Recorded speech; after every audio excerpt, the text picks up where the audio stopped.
মোহতারাম, আপনার কাছে জানতে চাচ্ছি, স্বামীর পায়ের নিচে স্ত্রীর জান্নাত, এই কথাটা সত্য কিনা বা হাদিস কিনা?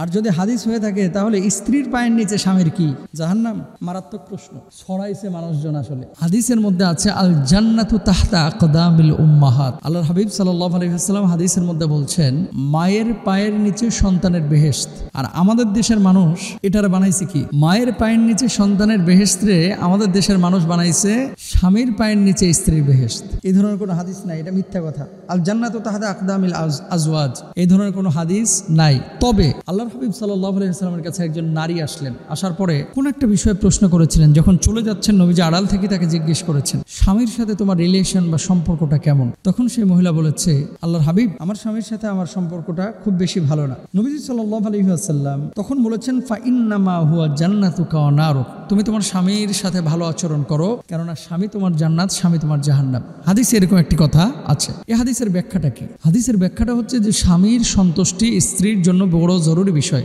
স্বামী যদি কোনো স্ত্রীর উপরে সন্তুষ্ট থাকে, স্ত্রী যদি সৎ হয়, আল্লাহর নবী বলছে সেই স্ত্রী জান্নাতি। স্বামী যদি কোনো স্ত্রীর উপর অসন্তুষ্ট হয় আর অসৎ হয়, সেই নারী জাহান্নামী। এখন তদ্রুপ ভাবে স্বামীর ব্যাপারেও কিন্তু বলা হয়েছে, কোন স্বামী যদি সৎ হয় এটা তার স্ত্রী জানে, কোন স্বামী যদি অসৎ হয় সেটাও তার স্ত্রী জানে। কারণ বাড়ির ভেতরের অভ্যন্তরীণ বা ইন্টারনাল বিষয়গুলো এটা আপনিও জানেন, আমিও জানি না। জানে কে? সে মেয়েটা। তো সেই মেয়েটা তো জানে যে তার অভ্যন্তরীণ অবস্থাটা কেমন, সে মেয়েটা জানে। এখন এই মেয়েটা তার স্বামীর চারিত্রিক সম্পর্কে খুব বেশি ভালো জানেন। স্বামী মারা যাওয়ার পরে যদি বলে যে আল্লাহ, আমার স্বামী সৎ ছিলেন, নিষ্ঠাবান ছিলেন, নেককার ছিলেন, আমি তার উপরে খুশি, আল্লাহ রাব্বুল আলামিন ওই স্বামীর উপরে খুশি হন। তাহলে নারী এবং পুরুষ, স্বামী এবং স্ত্রী হিসেবে দুজনেই কিন্তু দুজনের সন্তুষ্টির উপরে নির্ভরশীল বা সম্পৃক্ত।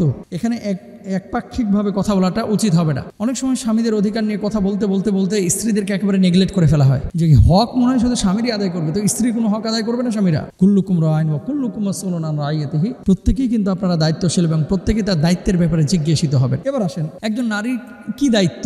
কোনো পুরুষের ব্যাপারে একজন মুহাদ্দিস বা একজন মাদ্রাসার ছাত্র বা আলেম এই কথা বলতে পারবে না। এখন যে হাদিসে বলতেছে, আল্লাহর হাবিব সাল্লাল্লাহু আলাইহি ওয়াসাল্লাম বলছেন যে ইদা সাল্লাতিল মারআতু খামসাহা ওয়া সামাত শাহরাহা ওয়া হাসানাত ফারজাহা ওয়া আতাআত যাওজাহা কিলা লাহা উদখুলিল জান্নাতা মিন আইয়ি আবওয়াবিল জান্নাতি শি। আল্লাহর হাবিব বলছেন, কোন নারী যখন ইদা সাল্লাত খামসা, 5 ওয়াক্ত নামাজ আদায় করবে, ওয়া সামাত শাহরাহা, রমজান মাসে রোজা রাখবে, ওয়া আতাআত বালাহা, যখন তার স্বামীর আনুগত্য করবে, লজ্জা স্থানের হেফাজত করবে, 4 নম্বরে আল্লাহ রাব্বুল আলামিন কিয়ামতের ময়দানে নারীকে বলবে, ও বান্দি, জান্নাতের যেই দরজা দিয়ে খুশি তুমি সেই দরজা দিয়ে আল্লাহর জান্নাতে চলে যাও। সুবহানাল্লাহ, কত বড় কথা! তাহলে এখানে স্বামীর আনুগত্যের কথা সহিহ হাদিসের মধ্যে আসছে। তাহলে নারীকে জান্নাতে যাওয়ার জন্য এত সহজ কয়েকটা কাজ আল্লাহ তাআলা দিয়েছেন, কিন্তু পুরুষদেরকে কত কাজ আল্লাহ তাআলা দিয়েছেন। অবশ্যই নারীদের জান্নাতে যাওয়া সহজ, অথচ মেরাজে নবীজি গিয়েছেন, নারীদেরকে জাহান্নামে বেশি দেখেছেন। কেন? আমাদের দেশের নারীরা, আমাদের দেশের মারা, বোনেরা, তারা জান্নাতে যাওয়া যেমন সহজ এই বিষয়টা বুঝে না, আবার জাহান্নামে যাওয়াও যে তাদের জন্য সহজ এই বিষয়টা বুঝে না। তাহলে আপনি কি করবেন? নবীজি যে হাদিসে বিশেষভাবে